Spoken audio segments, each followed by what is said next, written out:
Hello दोस्तों, good morning. एक बार फिर से आप सबों का धीरज सीटेट एकेडमी में स्वागत है।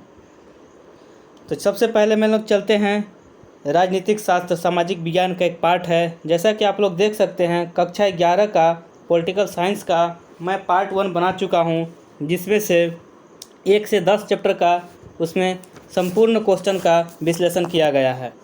अब मैं पार्ट 2 बनाने जा रहा हूं। इस पार्ट 2 में 10 से 11 से लेकर 20 मतलब 10 चैप्टर का इसमें संपूर्ण संश्लेषण किया गया है। 10 चैप्टर का संपूर्ण संश्लेषण को मैं पार्ट 2 में विभाजित किया गया है। तो इस प्रकार आप लोग देख सकते हैं। जिन्होंने पार्ट 1 अभी तक नहीं देखे हैं तो कृपया पहले पार्ट 1 देख लें, क्योंकि उनमें बहुत से इंपॉर्टेंट क्वेश्चन हैं। जो 10 चैप्टर हैं, बहुत से इंपॉर्टेंट क्वेश्चन जो कि आपके आगे आने वाले एग्ज़ाम्स में बहुत ही इंपॉर्टेंट हो सकते हैं। तो यहाँ तक अभी तक जिन्होंने चैनल को सब्सक्राइब नहीं किया होगा, वीडियो को लाइक नहीं किया होगा, तो कृपया करके वो इन सब काम को कर दें। और मैं एक नंबर देता हूँ, जिन व्यक्तियों को यदि इन सबों का PDF चाहिए, चाहे वो इतिहास हो, भूगोल हो, नागरिक हो, या वो पॉलिटिकल साइंस ही क्यों ना हो, इन सबों यदि किसी को इन सबों का PDF चाहिए तो इस नंबर पर व्हाट्सएप मैसेज करके वो कुछ रुपए लगते हैं, उस रुपए को पे करके PDF की प्राप्ति कर सकते हैं। नंबर नोट कर लीजिएगा, 94 310 70 261। इस नंबर पर आप लोग मैसेज करके, व्हाट्सएप मैसेज ओनली होगा, 94 310 70 261। इस नंबर को मैसेज करके आप लोग PDF की प्राप्ति कर सकते हैं। तो चलिए, ये जितने सारे के सारे क्वेश्चन आपको SCERT लेवल पे मिलेंगे, और ये SCERT लेवल पीछे जितने भी एग्ज़ाम्स हुए हैं उन सब से रिलेटेड है, उन सब से पूछा हुआ क्वेश्चन है। तो ये एक तरह का निचोड़ है, आप समझिएगा कि एक तरह का ये SCERT लेवल में पूछा गया है। ये सभी एग्ज़ाम्स का निचोड़ है। तो इस तरह से हम लोग वीडियो को स्किप नहीं करना है, और जहाँ तक हो सके मैं आप लोग को बस वीडियो क्वेश्चन पढ़ूँगा और उसका आंसर बताते चलूँगा। आप लोग तुरंत 1 से 2 सेकंड में उसके ऑब्जेक्टिव आंसर मारते चलिएगा। थोड़ा सा भी लेट नहीं करना है, वीडियो को लंबा नहीं करना है। हो सके 200 से 250 क्वेश्चन है, 1 घंटा के अंदर ही सभी क्वेश्चन को मैं कवर करवाना चाहूँगा। तो चलिए आप लोग शुरू करते हैं। तो 1 नंबर चैप्टर से लेके 10 नंबर चैप्टर इसमें भी है, इसको पार्ट 2 नाम दिया गया है। चलिए, इस चैप्टर का पहला चैप्टर है। पहला चैप्टर का जो नाम है वो है संविधान, क्यों और कैसे। तो इसका पहला क्वेश्चन कहता है हमारा, संविधान सभा ने किस तारीख पर यह संविधान अपनाया। किस तारीख पर यह संविधान अपनाया था, उस तारीख का डेट बताना है। तो यह अपनाया गया था आपका 26 नवंबर 1949 को। चलिए नेक्स्ट क्वेश्चन देखते हैं। दूसरा नंबर क्वेश्चन कहता है, संविधान सभा का प्रथम अधिवेशन कब हुआ था। इसका प्रथम अधिवेशन जो हुआ था 9 दिसंबर 1946 को हुआ था। आगे बढ़ते हैं 3 नंबर की ओर। 3 नंबर हमारा क्वेश्चन कहता है, राष्ट्रपति की संकटकालीन शक्तियाँ किस देश के संविधान से ली गई है। तो यह शक्तियाँ जो ली गई है वह हमारा 4 नंबर ऑप्शन से ली गई है, वाइमर जर्मन संविधान, जर्मन के संविधान से लिया गया है। संकटकालीन शक्तियाँ, जिसे आपातकालीन शक्तियाँ भी कह सकते हैं, जर्मनी से लिया गया है। सर्वप्रथम किस देश में संघात्मक शासन की स्थापना हुई। यह हुआ था हमारा USA, संयुक्त राज्य अमेरिका से इसकी स्थापना हुई थी। चलिए आगे बढ़ते हैं 5 नंबर की ओर। 5 नंबर हमारा कहता है, किस संशोधन के द्वारा भारतीय संविधान की प्रस्तावना में पंथ निरपेक्ष शब्द जोड़ा गया है। यह कौन से संशोधन से जोड़ा गया था। यह 42वां संशोधन से हमारा जोड़ा गया था। आगे चलते 6 नंबर क्वेश्चन कहता है हमारा, अरस्तु ने कुल कितने संविधानों का अध्ययन किया है। तो अरस्तु ने 158 संविधानों का अध्ययन किया है। मूल संविधान में कुल कितनी अनुसूचियाँ थीं। तो मूल संविधान में कुल 8 अनुसूचियाँ थीं। चलिए 8 नंबर क्वेश्चन की ओर आगे चलते हैं। वर्तमान में भारतीय संविधान में कुल कितने भाग हैं। भारतीय संविधान के कुल कितने भाग हैं, इसका ऑप्शन देखते हैं हम लोग। इसके हैं 22, 23, 24, 25। तो अभी वर्तमान की बात कर रहा तो ऑप्शन नंबर 25 पर हमारा इसके आंसर जाएंगे। आगे देखते हैं, किसने संविधान सभा में 13 दिसंबर 1946 को उद्देश्य प्रस्ताव पेश किया। तो पेश किया, उनके नाम है हमारा Pandit Jawaharlal Nehru. Option number C के साथ 9 के आंसर जाएंगे। आगे देखते हैं क्वेश्चन नंबर 10 हमारा कहता है, 3 जून 1947 के किस योजना के तहत भारत का विभाजन हुआ। उस योजना का नाम बताना है। 3 जून 1947 को उस समय माउंटबेटन योजना था, तो माउंटबेटन योजना हमारा ऑप्शन चला जाएगा।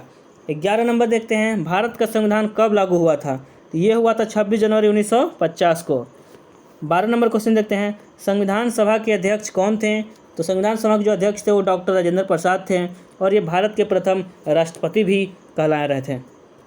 आगे देखते हैं 13 नंबर, स्वतंत्र भारत के प्रथम गवर्नर जनरल। देखिए आसान से क्वेश्चन सब दिए गए हैं, हम लोग को पहले से ही सब पता भी है। तो स्वतंत्र भारत के प्रथम गवर्नर जनरल कौन थे? लॉर्ड माउंटबेटन थे। चलिए 14 नंबर क्वेश्चन देखते हैं, कर्मकारों के लिए निर्वाह मजदूरी का उल्लेख संविधान के किस अनुच्छेद में वर्णित है? तो अनुच्छेद की संख्या है 43। चलिए आगे चलते हैं। 15वां नंबर क्वेश्चन हमारा कहता है, संविधान सभा में मनोनीत सदस्यों की संख्या कितनी थी? तो जो मनोनीत सदस्यों की संख्या थी वो हमारा 93 था। चलिए आगे चलते हैं। 16 नंबर क्वेश्चन। 16 नंबर हमारा क्वेश्चन कहता है, संविधान सभा में उद्देश्य प्रस्ताव कब प्रस्तुत किया गया? उद्देश्य का प्रस्ताव जो हुआ था 13 दिसंबर 1946 को प्रस्तुत किया गया था। किसने कहा कि संविधान के बिना कोई राज्य नहीं हो सकता? यह किसने कहा था? यह हमारा ऑप्शन नंबर 4 के साथ जाएगा, जैलिनेक ने कहा था। चलिए 18 नंबर क्वेश्चन देखते हैं। 18 और 19 यही दो लास्ट क्वेश्चन है हमारे इस चैप्टर के। तो 18 नंबर क्वेश्चन हमारा कहता है, संविधान सभा के उद्घाटन अधिवेशन की अध्यक्षता किसने की थी? तो उसका अध्यक्षता डॉक्टर सच्चिदानंद सिन्हा ने किए थे। ऑप्शन नंबर सी के साथ जाएगा 18 का ऑप्शन। 19 नंबर देखते हैं और इस चैप्टर का आखिरी क्वेश्चन है, संविधान सभा की प्रथम बैठक कहाँ हुई थी? जो प्रथम बैठक हुई थी हमारी भारत की राजधानी नई दिल्ली, तो दिल्ली में हुई थी। Option number 4। चैप्टर 1 खत्म हो गया है। चैप्टर 2 की ओर आगे बढ़ते हैं। इस चैप्टर का जो नाम है भारतीय संविधान में अधिकार। सभी चैप्टर मात्र 20-22 क्वेश्चन से रिलेटेड हैं, तो बस थोड़े थोड़े क्वेश्चन दिए गए हैं। हम लोग थोड़ा भी लेट नहीं करेंगे, बस क्वेश्चन पढ़ेंगे और उसको ऑब्जेक्टिव टिक आउट करेंगे और क्वेश्चन में आगे बढ़ जाएंगे। पहला क्वेश्चन कहता है, अधिकारों के बिना कोई स्वतंत्रता नहीं होती। यह कथन किसका है? तो यह कथन हमारा लॉस्की साहब के हैं। 2 नंबर क्वेश्चन देखते हैं, यह किसने कहा? आप चाहे कितने ऊंचे क्यों ना हो, लेकिन कानून आपके ऊपर है। यह कथन किसका है? यह कथन आपका सर एडवर्ड कॉर्क। ऑप्शन नंबर सी के साथ जाएगा 2 का आंसर। 3 नंबर क्वेश्चन देखते हैं, ऑस्ट्रेलिया का संविधान कब अस्तित्व में आया? ऑस्ट्रेलिया का संविधान जो आया था 1900 ईस्वी में अस्तित्व में आया था। चलिए आगे देखते हैं। आगे हमारा 4 नंबर क्वेश्चन कहता है, सर्वप्रथम किस देश के संविधान में मौलिक अधिकारों का समावेश किया गया था? वो सोवियत संघ के संविधान में किया गया था, जिसे हम लोग रूस भी कहते हैं। चलिए 5 नंबर क्वेश्चन देखते हैं, सोवियत संविधान में मौलिक अधिकारों व कर्तव्यों का समावेश कब किया गया था? तो कौन सा ईस्वी में किया गया था? 1936 ईस्वी में किया गया था। चलिए आगे बढ़ते हैं। 6 नंबर क्वेश्चन, मोहम्मद अली जिन्ना ने किस वर्ष अपना 14 सूत्रीय कार्यक्रम प्रस्तुत किया? किस वर्ष किया था? 1929 में किए थे। चलिए 7 नंबर देखते हैं, किस मौलिक अधिकार के तहत बेगार का निषेध किया गया? बेगार का निषेध किया गया था, वो हमारा शोषण के विरुद्ध अधिकार। 7 का ऑप्शन नंबर सी के साथ लॉक करेंगे। चलिए आगे देखते हैं 8 नंबर क्वेश्चन। 8 नंबर क्वेश्चन हमारा कहता है, संविधान के किस भाग में नीति निर्देशक तत्वों का उल्लेख किया गया है? नीति निर्देशक तत्वों का जो उल्लेख हुआ है वो संविधान के 4थे भाग में हुआ है। चलिए 9 नंबर देखते हैं, संविधान के किस अनुच्छेद में मौलिक कर्तव्य वर्णित है? मौलिक कर्तव्य जो हमारा है 51 का ए अनुच्छेद में वर्णित किया गया है। नेक्स्ट देखते हैं 10 नंबर क्वेश्चन, किस अनुच्छेद के द्वारा गौवध पर प्रतिबंध लगाया गया? गौवध, गौ हत्या जो होता है उस पर प्रतिबंध पर लगाया गया था। अनुच्छेद था हमारा 48। किस मौलिक अधिकार को भारतीय संविधान का हृदय एवं आत्मा कहा जाता है? वह हमारा है संवैधानिक उपचारों का अधिकार, जिसे हृदय एवं संविधान का हृदय और आत्मा कहा जाता है। 12 नंबर क्वेश्चन देखते हैं, वर्तमान में हमारे संविधान में कुल कितने मौलिक कर्तव्य हैं? मौलिक कर्तव्यों की संख्या वर्तमान में 11 है। संपत्ति का अधिकार निम्न में से किस वर्ग में आता है? जो संपत्ति का अधिकार है वो हमारा विधिक अधिकार है। ऑप्शन नंबर ए के साथ इसका आंसर जाएंगे। 14 नंबर देखते हैं, राज्य के नीति निर्देशक तत्वों का क्षेत्र कौन सा क्षेत्र हो जाएगा? तो ये हमारा व्यापक हो जाएगा क्षेत्र। Option number B. 15 नंबर क्वेश्चन देखते हैं, किस अनुच्छेद ने अस्पृश्यता का उन्मूलन किया? अस्पृश्यता का उन्मूलन करने वाले अनुच्छेद 17 है। 16 नंबर क्वेश्चन देखते हैं, हमारे देश में दासता की मनाही किस मौलिक अधिकार में समाहित है? तो यह कौन सी मौलिक अधिकार में समाहित है? तो शोषण के विरुद्ध अधिकार। Option number C. 17 नंबर क्वेश्चन देखते हैं, कौन सा अधिकार अल्पसंख्यकों के हितों की रक्षा करता है? तो यह हितों की रक्षा करता है संस्कृति एवं शिक्षा का अधिकार, ऑप्शन नंबर डी के साथ इसका आंसर जाएगा। 18 नंबर क्वेश्चन हमारा कहता है, किसने कहा कि मौलिक अधिकारों वाला भाग हमारे संविधान की अंतरात्मा है? यह किसने कहा था? यह कहे थे हमारे पंडित जवाहरलाल नेहरू ने। चलिए आगे बढ़ते हैं। चलिए ये लास्ट क्वेश्चन था चैप्टर नंबर 2 का। चैप्टर नंबर 2 इसी के साथ समाप्त होता है। 3 नंबर चैप्टर में चलते हैं, जिस चैप्टर का नाम है चुनाव एवं प्रतिनिधित्व। इसका पहला क्वेश्चन हमारा कहता है, अल्पसंख्यक प्रतिनिधित्व किस पर आधारित होता है? यह होता है हमारा धर्म पर भी होता है, भाषा पर भी होता है, संस्कृति पर भी होता है। तो इसके ऑप्शन जो जाएंगे इनमें से सभी, ऑप्शन नंबर डी। 1932 के सांप्रदायिक निर्णय के द्वारा किसके आरक्षण की व्यवस्था की गई थी? तो इसमें किसके व्यवस्था की गई थी? दलित जातियों की आरक्षण की व्यवस्था हमें की गई थी। आगे चलते हैं 3 नंबर, लोकसभा में एंग्लो इंडियन के लिए कितने स्थान आरक्षित हैं? एंग्लो इंडियन के लिए कितने? 2 स्थान आरक्षित हैं। तो 3 का ऑप्शन नंबर 1 के साथ आंसर हो जाएगा। 4 नंबर देखते हैं, आरक्षण की व्यवस्था किस अधिकार के प्रतिकूल है? तो समानता का अधिकार, 4 का ऑप्शन 1। 5 नंबर देखते हैं, 5 नंबर हमारा कहता है, किस अनुच्छेद के द्वारा लोक सेवाओं में सभी नागरिकों के लिए अवसर की समानता सुनिश्चित की गई है? तो ये 5 नंबर का ऑप्शन जाएगा हमारा अनुच्छेद 16, 5 का ऑप्शन सी के साथ। 6 नंबर देखते हैं, राष्ट्रध्वज, राष्ट्रगान या संविधान का निरादर करने पर कोई व्यक्ति कितने वर्ष तक चुनाव नहीं लड़ सकता है? तो कितने वर्ष तक चुनाव नहीं लड़ सकता है? 6 वर्ष तक। आगे चलते हैं, 7 नंबर क्वेश्चन हमारा कहता है, किसे भारतीय संविधान का प्रहरी या संरक्षक माना जाता है? किसे माना जाता है? तो सर्वोच्च न्यायालय को माना जाता है। ऑप्शन नंबर डी के साथ 7 का आंसर हमारे जाएंगे। 8 नंबर देखते हैं, भारतीय संविधान के किस भाग में चुनाव आयोग की व्यवस्था की गई है? किस भाग में की गई है? तो यह हमारा 15वां भाग में किया गया है, जो कि ऑप्शन नंबर ए में दिया गया है। चलिए आगे 9 नंबर क्वेश्चन देखते हैं। 9 नंबर क्वेश्चन कहता है, चुनाव अंक कोटा निकाल कर मतों की गणना किस प्रणाली के अंतर्गत की जाती है? इस प्रणाली का जो नाम है अनुपातिक प्रतिनिधित्व प्रणाली। ऑप्शन नंबर डी के साथ 9 का आंसर हमारा जाएगा। 10 नंबर क्वेश्चन देखते हैं। 10 नंबर कहता है, यदि राजनीतिक दलों के चुनाव चिन्ह संबंधी कोई विवाद हो जाता हो तो उसका निपटारा कौन करेगा? तो उसका जो निपटारा करेगा वो भारत का चुनाव आयोग करेगा। 10 का ऑप्शन नंबर डी के साथ लॉक करेंगे। 11 नंबर क्वेश्चन देखते हैं, एक व्यक्ति राष्ट्रपति के लिए अधिकतम कितनी बार निर्वाचित हो सकता है? बताइए इसका आंसर क्या होगा? इसका आंसर जो होगा हमारा डी, कोई सीमा नहीं है, उसकी कोई सीमा नहीं है कितनी बार निर्वाचित हो सकता है। चलिए 12 नंबर देखते हैं, इनमें कौन सा कार्य भारत का चुनाव आयोग नहीं करता है? कौन सा कार्य नहीं करता है? इसका ऑप्शन हो जाएगा हमारा 4, पंचायतों के चुनाव का पर्यवेक्षण। आगे चलते हैं 13 नंबर में, भारत में निर्वाचन आयोजित करने के लिए सर्वोच्च निकाय कौन है? बताइए इसके आंसर बताइए। इसके आंसर हो जाएगा हमारा निर्वाचन आयोग, ऑप्शन नंबर सी। चलिए आगे बढ़ते हैं। आगे हमारा है 14 नंबर क्वेश्चन, कहता है महिला प्रतिनिधित्व का समर्थन किसने किया? इसके आंसर हो जाएंगे आपके जे.एस. मिल, 14 का ऑप्शन नंबर सी। चलिए 15 नंबर में देखते हैं, किस देश में सूची प्रणाली प्रचलित है? इसके ऑप्शन देखिए, स्विट्जरलैंड में भी हो जाएगा, जर्मनी में भी हो जाएगा। तो ऑप्शन नंबर सी के साथ हमारे आंसर हो जाएगा ए और बी दोनों। 16 नंबर क्वेश्चन देखते हैं, कहता है एकल संक्रमणी मत प्रणाली का निर्माता कौन है? इसके निर्माता हो जाएंगे हमारे Thomas Hare, option number D के साथ। 17 नंबर क्वेश्चन देखते हैं, किस कानून ने विधान परिषदों में मुसलमानों को स्थानों का प्रदान किया? मुसलमानों को स्थानों का प्रदान किया किस कानून ने? तो 1909 के मार्ले मिंटो सुधार ने।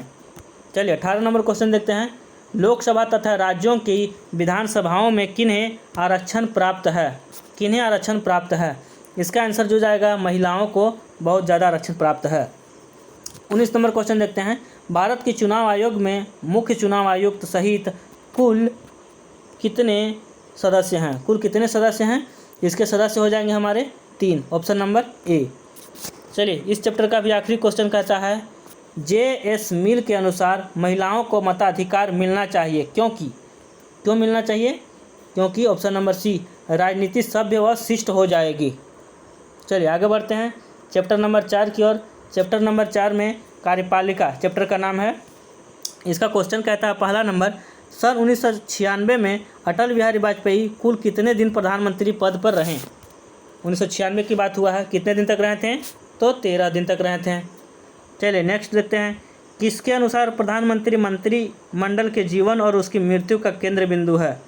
किसके अनुसार है? ये लास्की के अनुसार है, ऑप्शन नंबर ए। 3 नंबर देखते हैं, राष्ट्रपति पद के लिए न्यूनतम निर्धारित आयु कितना है? तो राष्ट्रपति के लिए 35 वर्ष है, 35 वर्ष, सबको पता है ये चीज़। किसने कहा कि राज्यपाल सोने के पिंजरे में बंद चिड़िया के समान है? यह कथन किसका है? यह कथन हमारा हो जाएगा सरोजिनी नायडू का। चलिए आगे चलते हैं, मंत्रिपरिषद का अध्यक्ष कौन होता है? तो मंत्रिपरिषद का अध्यक्ष होता है हमारा मुख्यमंत्री होते हैं।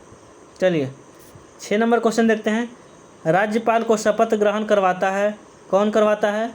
राष्ट्रपति करवाता है कि प्रधानमंत्री करवाता है?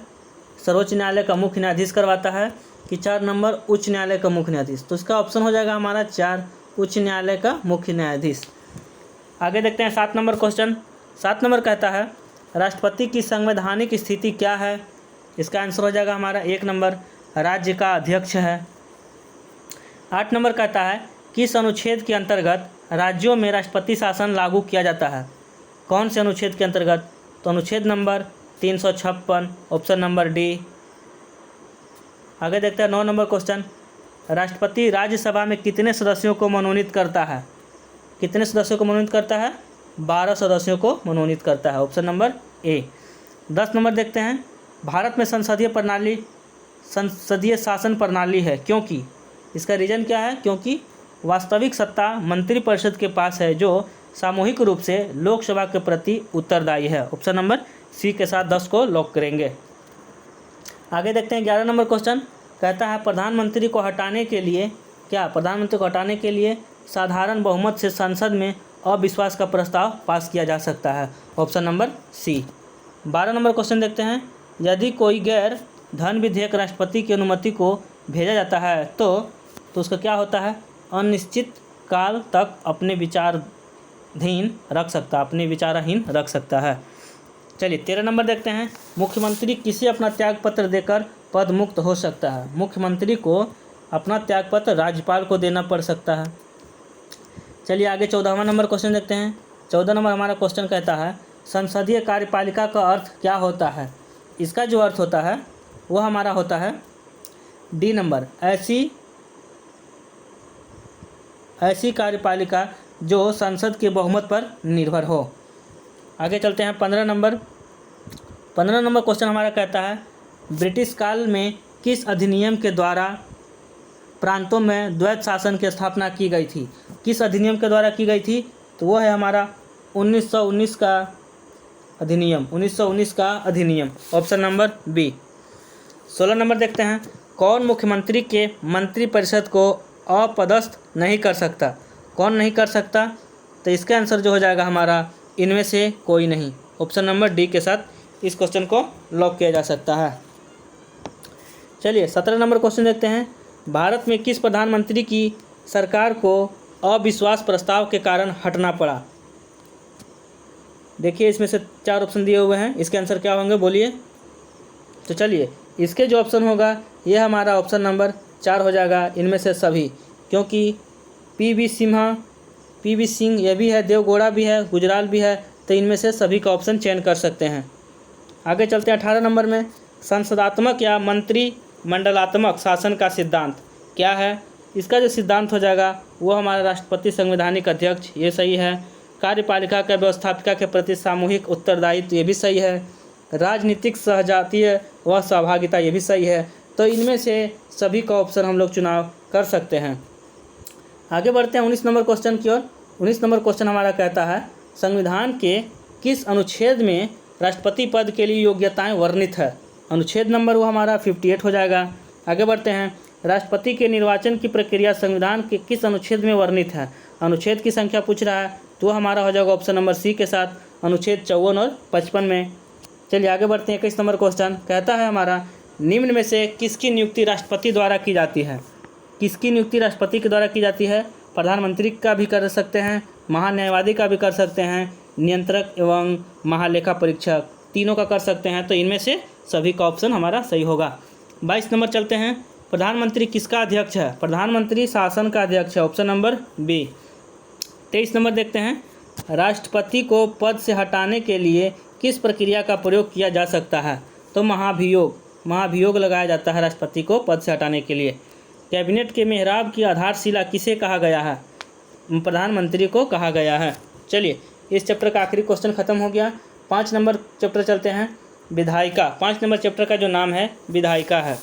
इसका पहला क्वेश्चन हमारा कहता है, लोकसभा का सामान्य कार्यकाल 5 वर्ष है, जिसे बढ़ाया जा सकता है यदि, क्या रीजन है? यदि रीजन हमारा होना चाहिए आपातकाल में संसद ऐसा कानून बनाए।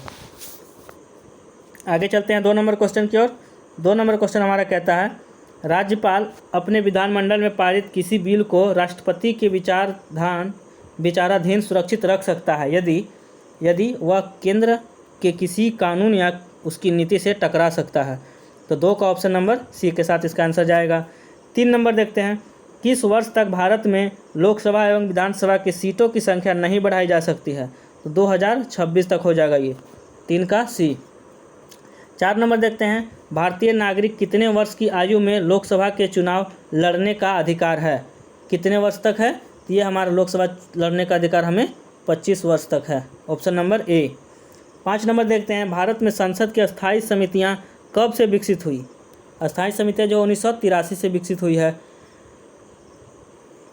आगे देखते हैं 6 नंबर क्वेश्चन हमारा कहता है, कौन राज्यसभा का पदेन अध्यक्ष होता है? राज्यसभा का पदेन अध्यक्ष कौन होता है? तो हमारा उपराष्ट्रपति होता है, ऑप्शन नंबर डी के साथ इसे लॉक करेंगे, उपराष्ट्रपति को। चलिए आगे चलते हैं 7 नंबर क्वेश्चन की ओर। 7 नंबर क्वेश्चन हमारा कहता है, राष्ट्रपति संसद के किस सदन का सदस्य होता है? तो यह हमारा किसी भी सदन का सदस्य नहीं होता है, ऑप्शन नंबर डी के साथ। 4 नंबर आगे देखते हैं 8 नंबर क्वेश्चन, भारत में द्विसदनात्मक व्यवस्थापिका के लिए निम्न में से कौन सा कारण उत्तरदायी है? तो इसमें से सभी हो जाएंगे। द्विसदनात्मक की सार्वभौमिकता भी सही है, द्वितीय सदन का उपयोगिता, संघीय व्यवस्था, ये तीनों हो जाएंगे। इनमें से सभी का ऑप्शन चुनाव कर सकते हैं। आगे बढ़ते हैं 9 नंबर क्वेश्चन की ओर। किस क्षेत्र में राज्यसभा की शक्तियाँ लोकसभा के समान है? किस क्षेत्र में? तो उस क्षेत्र का नाम है राष्ट्रपति के निर्वाचन में। चलिए 10 नंबर क्वेश्चन देखते हैं, लोकसभा के लिए प्रयुक्त अन्य नाम। लोकसभा के लिए अन्य नाम क्या प्रयुक्त हो सकता है? तो छोटा सदन, निम्न सदन, प्रथम सदन, ये सभी, इनमें से सभी, क्योंकि ये तीनों प्रयुक्त होता है। चलिए आगे चलते हैं, लोकसभा का सदस्य बनने के लिए न्यूनतम आयु कितनी होनी चाहिए? लोकसभा का सदस्य बनने के लिए न्यूनतम आयु जो हमारा होता है वो है 25 साल, और इसी में राज्यसभा का बोल देगा तो 30 साल। चलिए आगे चलते हैं 12 नंबर क्वेश्चन देखते हैं, किस प्रधानमंत्री के शासनकाल में दल बदल विरोधी अधिनियम 1985 पारित किया गया था? किस शासनकाल में? प्रधानमंत्री का शासनकाल कौन सा था? वो था हमारा राजीव गांधी के शासनकाल में। आगे देखते हैं, भारत में किसी विधेयक को धन विधेयक कौन प्रमाणित करता है? किसी विधेयक को धन विधेयक हमारा लोकसभा का अध्यक्ष पारित करता है। आगे चलते हैं 14वां नंबर क्वेश्चन कहता है, कौन सा बिल राज्यसभा में प्रस्तावित नहीं हो सकता? कौन सा बिल है वो? धन विधेयक, वह बिल है धन विधेयक। किस राज्य के विधानमंडल में विधान परिषद नहीं है? तो तमिलनाडु के विधान मंडल में विधान परिषद नहीं है। आगे देखते हैं 16वां नंबर क्वेश्चन कहता है हमारा, राजनीतिक दल बदल विरोधी कौन सा संविधान संशोधन है? तो संविधान 52वां संविधान संशोधन है, जो कि 1985 में आया था। आगे चलते हैं, किस बिल पर राष्ट्रपति अपने निषेधाधिकार का प्रयोग कर सकता है? बिल का नाम पूछा है, गैर धन विधेयक बिल। आगे चलते हैं, दल बदल विरोधी कानून किन पर लागू नहीं होता है? जो दल बदल है वो हमारा नगर पालिका के सदस्यगण पर लागू नहीं होता है, ऑप्शन नंबर डी के साथ 18 का आंसर जाएगा। 19 नंबर देखते हैं, भारत में संसद की स्थापना किस कानून के तहत हुई? संसद की जो स्थापना हुआ था 1935 का भारत सरकार अधिनियम में हुआ था। इस चैप्टर का आखिरी क्वेश्चन हमारा है 20 नंबर क्वेश्चन। कहता है निम्नलिखित में से भारत के किस राज्य में द्विसदनीय विधायिका नहीं है? कौन सा राज्य में नहीं है? तो हमारा झारखंड हो जाएगा। ऑप्शन नंबर डी के साथ इस क्वेश्चन को लॉक करके ख़त्म करेंगे। आगे बढ़ेंगे चैप्टर नंबर 6 की ओर, जिसमें हमारा न्यायपालिका है। इस टॉपिक का जो नाम है वो न्यायपालिका है। तो चलिए न्यायपालिका का प्रथम क्वेश्चन देखते हैं। इसका पहला क्वेश्चन कहता है हमारा, भारत में कुल कितने उच्च न्यायालय हैं? उच्च न्यायालयों की जो संख्या हो जाएगा वो हमारा 25 हो जाएंगे। उच्च न्यायालय के जज के पद से हटने के बाद 2 नंबर क्वेश्चन देखते हैं। उच्च न्यायालय के जज के पद से हटने के बाद वह व्यक्ति वकालत कर सकता है? चलिए 2 नंबर इसका आंसर होगा किसी उच्च न्यायालय में, किंतु उस उच्च न्यायालय को छोड़कर जहां वह सेवारत रह चुका है। हाँ, कर सकता है, लेकिन किंतु उच्च न्यायालय में कर सकता है, किंतु उस न्यायालय को छोड़कर जहां वह सेवारत रह चुका उसको छोड़कर दूसरे में कर सकता है। आगे देखते हैं 3 नंबर क्वेश्चन। जनहित याचिका दायर की जा सकती है यदि ऑप्शन नंबर सी को देखा जाए, कोई जनसेवी व्यवस्था या संस्था पीड़ित पक्ष की ओर से तुरंत न्याय की गुहार करे, तब ऐसा कर सकते हैं। 4 नंबर क्वेश्चन देखते हैं। भारत सरकार तथा राष्ट्रपति का कानूनी सलाहकार क्या कहलाता है? तो वह हमारा महान्यायवादी कहलाता है। Option number 4। चलिए 5 नंबर क्वेश्चन देखते हैं। सर्वोच्च न्यायालय ने जब निर्देश जारी कर अपराधियों के चुनाव लड़ने पर रोक लगाया तो कब लगाया था? तो यह लगाया था हमारा 2002 ईस्वी में। Option number D. पटना उच्च न्यायालय की स्थापना कब हुआ था? 1916 में। आगे देखते हैं 7 नंबर क्वेश्चन। 7 नंबर कहता है सर्वोच्च न्यायालय का न्यायाधीश किसे त्यागपत्र देकर पदमुक्त हो सकता है? यह राष्ट्रपति को देकर पदमुक्त हो सकता है। किसने कहा कि यदि न्याय का दीपक बुझ जाए तो अंधकार कितना गहन होगा? यह कथन किसका है? यह हमारा लॉर्ड जेम्स ब्राइस का है। आगे देखते हैं 9 नंबर क्वेश्चन की ओर। उच्च न्यायालय के न्यायाधीशों की अवकाश आयु कितनी है? उसकी अवकाश की आयु कितनी होती है? वो 62 साल होती है। उच्च न्यायालय में आप 62 साल तक काम कर सकते हैं, उसका सेवा कर सकते हैं, कार्यरत रह सकते हैं। चलिए 10 नंबर क्वेश्चन देखते हैं। सर्वोच्च न्यायालय के मौलिक अधिकार क्षेत्र में कौन से विवादों का निपटान आता है? कौन से विवादों का निपटान आएगा? तो हमारा हो जाएगा ऑप्शन नंबर डी के साथ केंद्र व राज्यों के बीच संवैधानिक विवाद। Option number D. 10 का आंसर हमारा डी चल जाएगा। 11 नंबर देखते हैं। उच्च न्यायालयों के जजों की संख्या निर्धारित करने का अधिकार किसे प्राप्त है? उसे निर्धारित करने का अधिकार हमें राष्ट्रपति को प्राप्त है। चलिए नेक्स्ट क्वेश्चन देखते हैं। अगला क्वेश्चन जो हमारा 12 नंबर है, कानून के शासन पदबंध की रचना किसने की? तो यह किसने की थी? A.B. डायसी ने की थी। 13 नंबर देखते हैं। भारत का सर्वाधिक प्राचीन उच्च न्यायालय कौन सा है? सबसे पहले प्राचीन जो पुराना न्यायालय है वो हमारा कलकत्ता उच्च न्यायालय है, कोलकाता हाई कोर्ट। 14 नंबर कहता है कलकत्ता उच्च न्यायालय का गठन कब हुआ था? 1862 में हुआ था, क्योंकि ये सबसे पुराना भी है। चलिए आगे चलते हैं। आगे हमारा 15 नंबर क्वेश्चन कहता है किस उच्च न्यायालय की स्थापना सन 2000 में किया गया था? 2000 में किसकी स्थापना किया गया था? छत्तीसगढ़ का किया गया था, झारखंड का भी किया गया था, उत्तराखंड का भी किया गया था। तो उपयुक्त तीनों की स्थापना उच्च न्यायालय की 2000 ईस्वी में की गई थी। 16 नंबर क्वेश्चन देखते हैं। यह कथन किसका है? जहाँ कानून का अंत होता है वहाँ अत्याचार तंत्र शुरू हो जाता है। यह कथन किसका है? यह हमारे जॉन लॉक साहब के हैं, उन्होंने ऐसा बोले हैं। 17 नंबर क्वेश्चन देखते हैं। यह किसने कहा कानून के उत्पीड़न के बदतर कोई अन्य उत्पीड़न नहीं हो सकता? यह कथन किसका है? तो यह कथन हमारा फ्रांसीसी बेंकन के है। चलिए आगे बढ़ते हैं। 18 नंबर क्वेश्चन देखते हैं। न्यायपालिका की स्वतंत्रता से अभिप्राय क्या है? तो न्यायपालिका की स्वतंत्रता जो अभिप्राय हो जाएगा वो हमारा हो जाएगा ऑप्शन नंबर डी, इनमें से सभी का चुनाव हम लोग कर सकते हैं। चलिए 19 नंबर क्वेश्चन देखते हैं। कानून के शासन का क्या अर्थ है? कानून का जो शासन है उसका क्या अर्थ है? ए और बी दोनों, सीमित और उत्तरदायी शासन, संवैधानिक शासन, दोनों, ए और बी दोनों इसका अर्थ है। आगे देखते हैं 20 नंबर। यह किसने कहा सदैव सावधानी ही स्वतंत्रता की कीमत है? यह कथन हमारा लॉस्की साहब का है, तो 20 का ऑप्शन ए में चला जाएगा। 21 नंबर क्वेश्चन देखते हैं। निम्न में से किस देश में न्यायिक समीक्षा की व्यवस्था नहीं है? किस देश में नहीं है? तो यह हमारा ब्रिटेन में नहीं है। चलिए आगे बढ़ते हैं। इसके साथ ही हमारा 6 नंबर चैप्टर समाप्त होता है। 7 नंबर चैप्टर हमारा है संघवाद। 7 नंबर चैप्टर में भी 20 से 22 क्वेश्चन देखने को मिलेंगे संघवाद से। तो चलिए इस संघवाद का पहला क्वेश्चन हमारा शुरू करते हैं। कहता है कि भारतीय संघीय व्यवस्था में सबल केंद्र की स्थिति का विचार किस संविधान से लिया गया है? यह हमारा कनाडा के संविधान से लिया गया है। किस ख्याति प्राप्त लेखक ने भारत को अर्धसंघ कहा?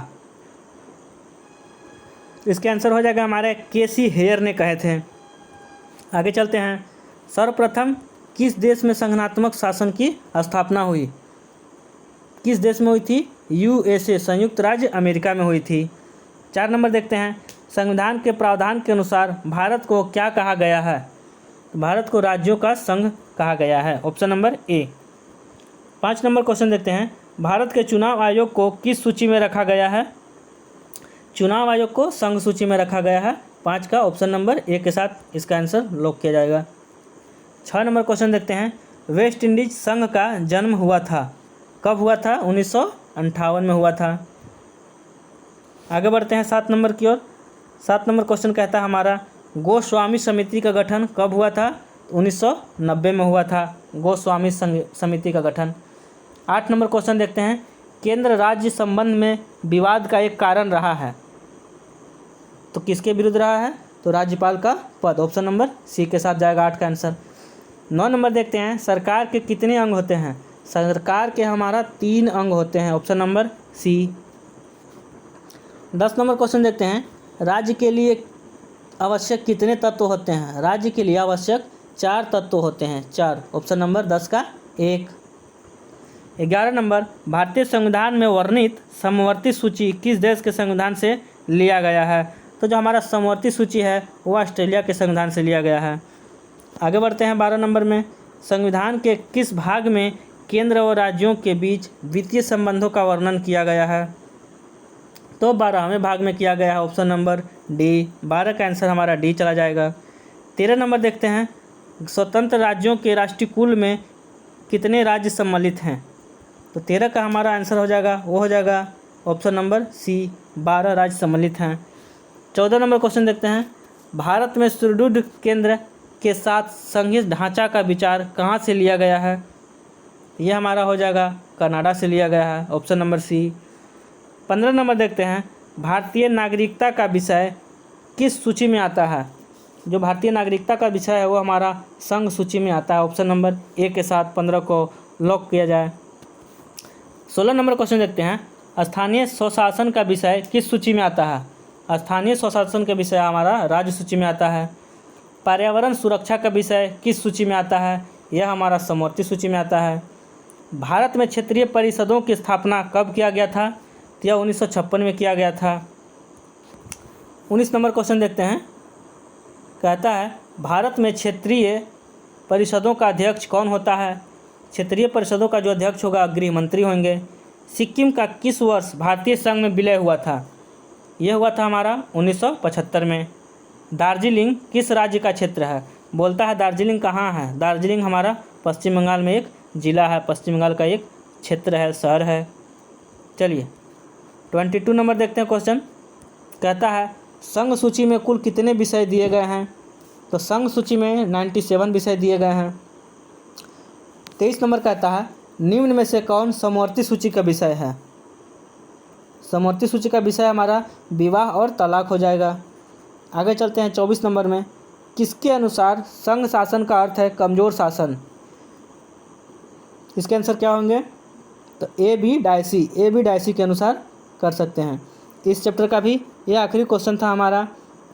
आगे चैप्टर की ओर बढ़ते हैं। 8 नंबर चैप्टर हमारा कहता है स्थानीय शासन। ये हमारा 8 नंबर चैप्टर है। चलिए इससे पहला क्वेश्चन देखते हैं। भारत के किस राज्य में सर्वप्रथम पंचायती राज की स्थापना हुई थी? पंचायती राज की स्थापना हुई थी वो हमारा राजस्थान में हुई थी। भारत में पहली बार पंचायती राज कब लागू हुआ था? तो पंचायती राज हमारा 1959 में लागू हुआ था। आगे चलते हैं। बलवंत राय मेहता समिति ने ग्राम पंचायतों के गठन के संबंध में अपनी रिपोर्ट कब प्रस्तुत की? तो 1957 में प्रस्तुत की थी। अशोक मेहता समिति ने अपनी रिपोर्ट कब प्रस्तुत की थी? यह 1978 में प्रस्तुत की थी। स्थानीय स्वशासन को किसने ग्राम स्वराज्य का नाम दिया? ग्राम स्वराज का नाम किसने दिया था? महात्मा गांधी ने दिया था। आगे बढ़ते हैं 6 नंबर क्वेश्चन की ओर। 74वीं संशोधन द्वारा संविधान में कौन सी अनुसूची जोड़ी गई? इसका आंसर हमारा हो जाएगा 12वीं अनुसूची, ऑप्शन नंबर सी। 7 नंबर क्वेश्चन देखते हैं। भारतीय संविधान के 73वें संशोधन का संबंध किससे है? तो इसका संबंध हो जाएगा पंचायती राज व्यवस्था से। चलिए आगे बढ़ते हैं 8 नंबर क्वेश्चन। पंचायती राज दिवस कब मनाया जाता है? तो यह हमारा 24 अप्रैल को मनाया जाता है। आगे बढ़ते हैं। राज्य के चुनाव आयुक्त की नियुक्ति कौन करता है? चुनाव आयोग की नियुक्ति हमारा राज्यपाल करेंगे, ऑप्शन नंबर सी। 10 नंबर देखते हैं क्वेश्चन। किस संविधान संशोधन से स्थानीय स्वशासन को मजबूत आधार मिला? किस संविधान संशोधन से? तो यह हमारा हो जाएगा 73 और 74वें संविधान संशोधन से। 11 नंबर क्वेश्चन कहता है यदि किसी राज्य की जनसंख्या 20 लाख से कम हो तो राज्य पंचायती राज की व्यवस्था कैसी होगी? उसकी व्यवस्था हमारा द्विस्तरीय होगी, 2 लेवल। चलिए नेक्स्ट देखते हैं 12 नंबर। किसकी अनुमति से पंचायती राज व्यवस्था संघ शासित क्षेत्रों में लागू हो सकती है? किसकी अनुमति से? तो यह हमारा राष्ट्रपति की अनुमति से लागू हो सकती है। 13 नंबर देखते हैं। नगरीय निकायों का कार्यकाल कितना होता है? इसका आंसर हमारा डी ऑप्शन में जाएगा 5 वर्ष। 14 नंबर क्वेश्चन देखते हैं। भारत में नगरीय प्रशासन का अस्तित्व कब से है? इसका आंसर हमारा 1883 ईस्वी में हो जाएगा। 15 नंबर देखते हैं। किस राष्ट्रीय नेता ने कलकत्ता नगर निगम के अध्यक्ष के रूप में कार्य किया? कौन सा नेता थे वो हमारे थे Subhash Chandra Bose, option number B के साथ इसका आंसर जाएगा। 16 नंबर क्वेश्चन की ओर आगे बढ़ते हैं और ये इस चैप्टर का भी आखिरी क्वेश्चन है। कहता है इलाहाबाद नगर पालिका के अध्यक्ष के रूप में किसने कार्य किया था? इलाहाबाद कार्यपालिका किसने कार्य किया था? तो यह हमारा पंडित जवाहरलाल नेहरू ने कार्य किया था। चलिए आगे बढ़ते हैं 9 नंबर चैप्टर। 9 नंबर हमारा चैप्टर कहता है संविधान एक जीवंत दस्तावेज। संविधान एक जीवंत दस्तावेज। चलिए इसका पहला क्वेश्चन देखते हैं हम लोग। संविधान संशोधन का बिल राष्ट्रपति की अनुमति को भेजा जाता है तो वह क्या करता है? उसे अनुमति देगा, ऑप्शन नंबर ए। आप लोग को थोड़ा टिक आउट करने के टाइम में दे रहा हूँ 1-2 सेकंड का समय। मैं क्वेश्चन पढ़ के थोड़ा चुप हो जाता हूँ, आप लोग अपने मन से क्वेश्चन का आंसर कर सकते हैं। चलिए आगे बढ़ते हैं 2 नंबर क्वेश्चन। किस संविधान के द्वारा भारतीय संविधान की प्रस्तावना में पंथ निरपेक्ष शब्द जोड़ा गया? तो इसके आंसर जो हो जाएंगे हमारा 42वां संशोधन हो जाएगा। चलिए 3 नंबर देखते हैं। किस अनुच्छेद में संविधान संशोधन की प्रक्रिया का वर्णन है? अनुच्छेद का नाम पूछा है, उस अनुच्छेद का नाम हो जाएगा अनुच्छेद 368। चलिए आगे बढ़ते हैं 4 नंबर क्वेश्चन। संविधान के 73वें संशोधन का विशेष महत्व है क्योंकि इसने पंचायती राज को संवैधानिक मान्यता दिया है। चलिए आगे बढ़ते हैं 5 नंबर की ओर। इनमें कहाँ का संविधान विश्व का सबसे विशाल और व्यापक प्रलेख है? यह हमारा भारत का हो जाएगा, इंडिया का जो है हमारा विश्व का व्यापक है, विशाल है। चलिए आगे बढ़ते हैं 6 नंबर की ओर। कहता है किसी भी देश का संविधान उस देश की किस बात का परिचायक होता है? शासन प्रणाली का। 7 नंबर देखते हैं। सरकार द्वारा सत्ता के दुरुपयोग को कौन रोकता है? न्यायालय रोकता है। चलिए 8 नंबर देखते हैं। संविधान को एक पवित्र दस्तावेज किसने कहा है? यह किसने कहा है? तो यह हमारा भीमराव अंबेडकर ने कहा है। 9 नंबर इंदिरा गांधी की हत्या कब हुई थी? ये एक आसान सा क्वेश्चन है, 1984 में हुई थी। चलिए 10 नंबर। किसने कहा यदि राज्य का संविधान समय व परिस्थितियों के अनुसार संशोधित नहीं होता तो क्रांति हो जाएगी जो उस समय समाप्त करके नया संविधान लाएगी? यह कथन किसका है? यह कथन हमारा लॉर्ड मैकाले साहब के हैं। चलिए आगे बढ़ते हैं 11 नंबर देखते हैं। भारतीय संविधान में प्रथम संशोधन किस वर्ष हुआ था? तो यह संशोधन 1951 ईस्वी में हुआ था। 12 नंबर क्वेश्चन की ओर आगे बढ़ते हैं। 12 नंबर कहता है किस संवैधानिक संशोधन के द्वारा भारतीय संविधान में 9वीं अनुसूची जोड़ी गई। 9वीं अनुसूची जो जोड़ी गई थी वो हमारा 1951 का प्रथम संशोधन था। नेक्स्ट देखते हैं वस्तु एवं सेवा कर गुड एंड सर्विस टैक्स जिसे जीएसटी बोला जाता है किस संवैधानिक संशोधन के द्वारा लागू हुआ था। यह हमारा हुआ था 2016 का 101वां संशोधन 2016 का। चलिए आगे देखते हैं भारतीय संविधान का संशोधन प्रक्रिया कैसी है। तो इसकी संशोधन प्रक्रिया एक सरल है और कठोर है, दोनों है। देखते हैं 15 नंबर क्वेश्चन किसने कहा कि इस संविधान सभा ने इस संविधान पर अंतिमता व त्रुटिहीनता की मुहर नहीं लगाई है। यह कथन किसने कहा। तो भीमराव अंबेडकर साहब ने बोले हैं। तो 15 का ऑप्शन सी चला जाएगा। 16 नंबर देखते हैं निम्न में कौन रीति रिवाजों की कोटि में आता है। 16 का डी हो जाएगा हमारा।